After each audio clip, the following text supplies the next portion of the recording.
Assalamualaikum warahmatullahi wabarakatuh.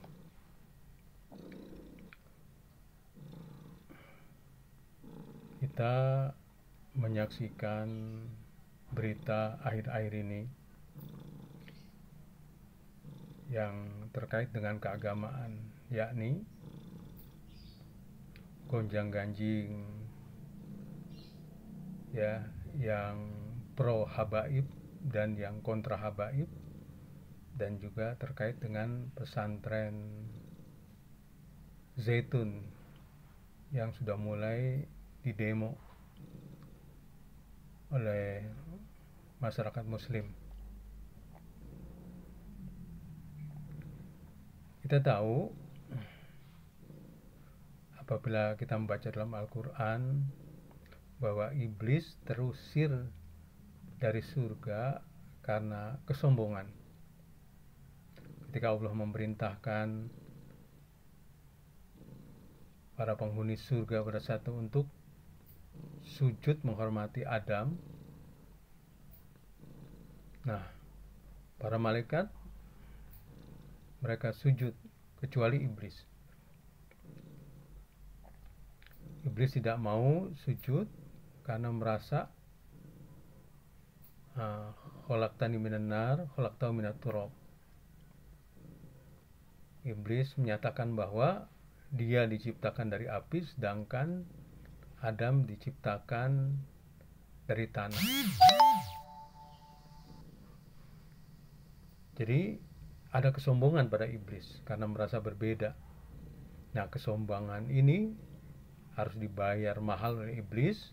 Allah melaknat iblis dan juga terusir dari surga. Nah, saya melihat gonjang-ganjing pro dan kontra terhadap habaib ini karena memang di situ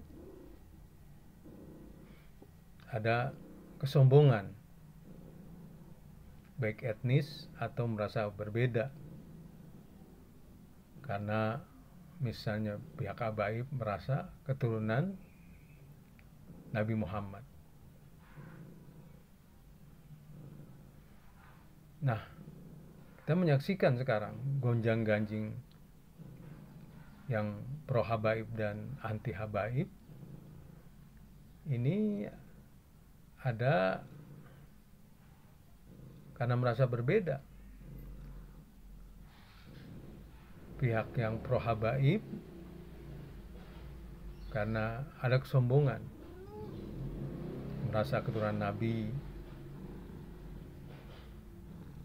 Begitu juga yang kontra habaib, ya mereka merasa pribumi yang beda dengan orang-orang pendatang habaib. Nah, ketika sudah ada kesombongan di situ, biasanya disitulah sumber masalah.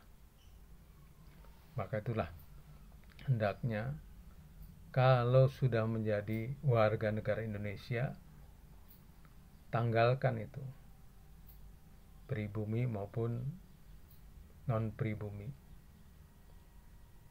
Tanggalkan itu atribut-atribut yang menyebabkan ya merasa berbeda. Dan tentu saja ini menjadi masalah makin besar ketika sudah mulai di era medsos ini, hoak-hoak maupun ucapan-ucapan yang tidak layak. Misalnya dari yang kontra habaib sampai menyatakan usir para keturunan Yaman itu yang cuma membuat kisruh saja.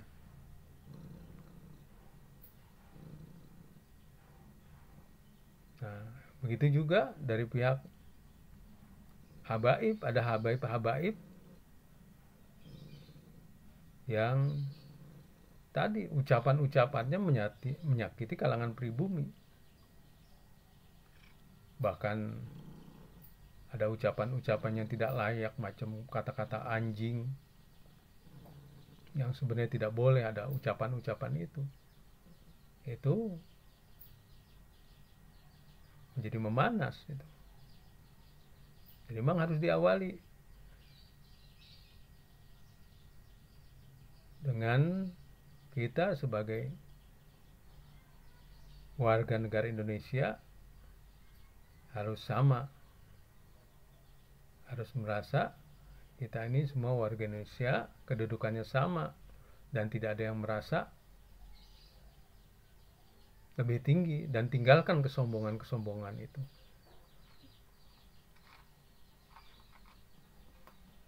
Karena kesombongan-kesombongan inilah,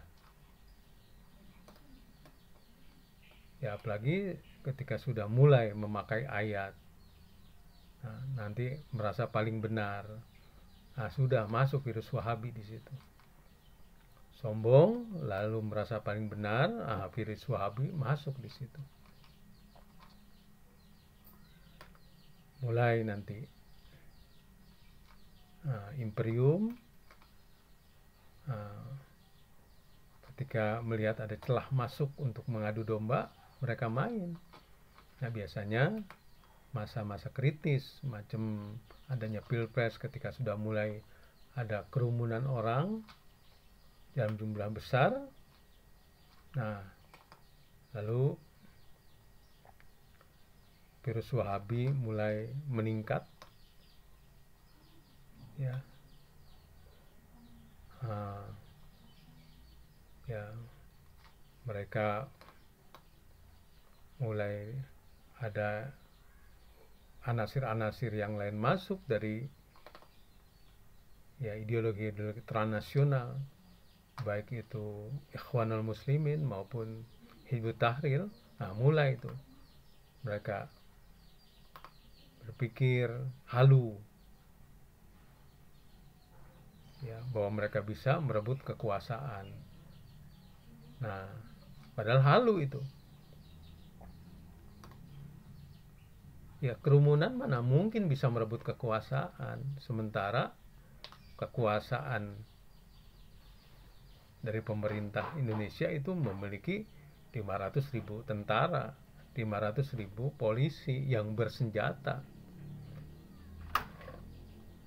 Nah, jadi seperti itu, saudara.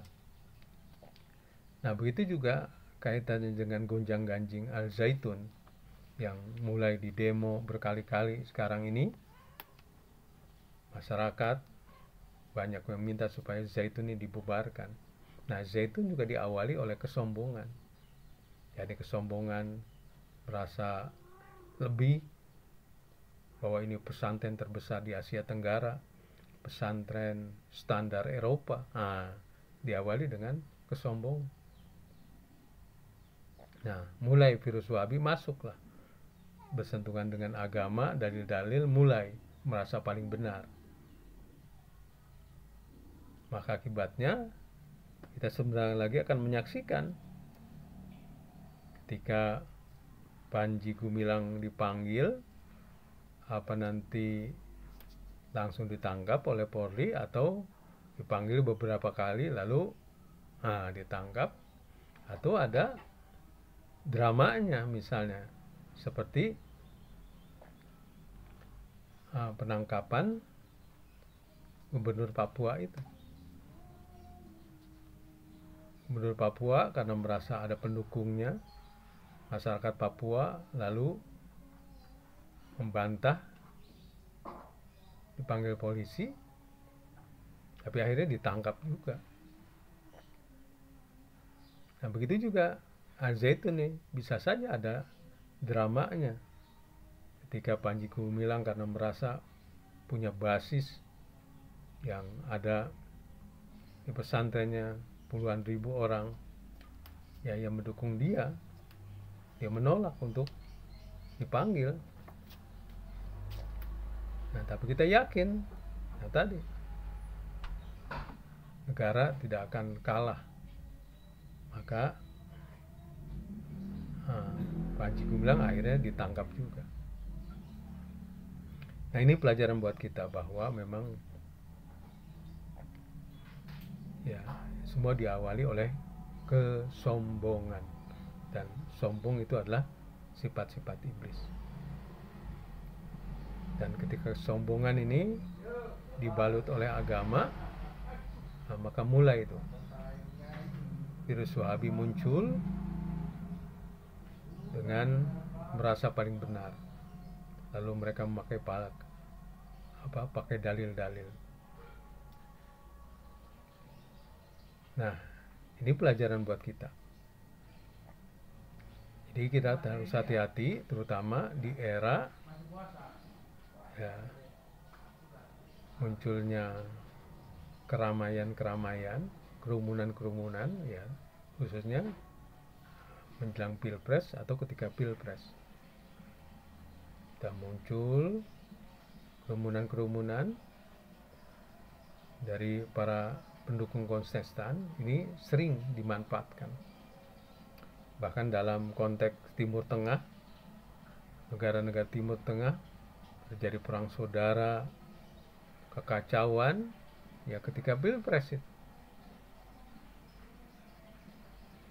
Yang terakhir misalnya, ketika bangsa Indonesia Lebaran menikmati pulang kampung, tapi Pakistan perang saudara.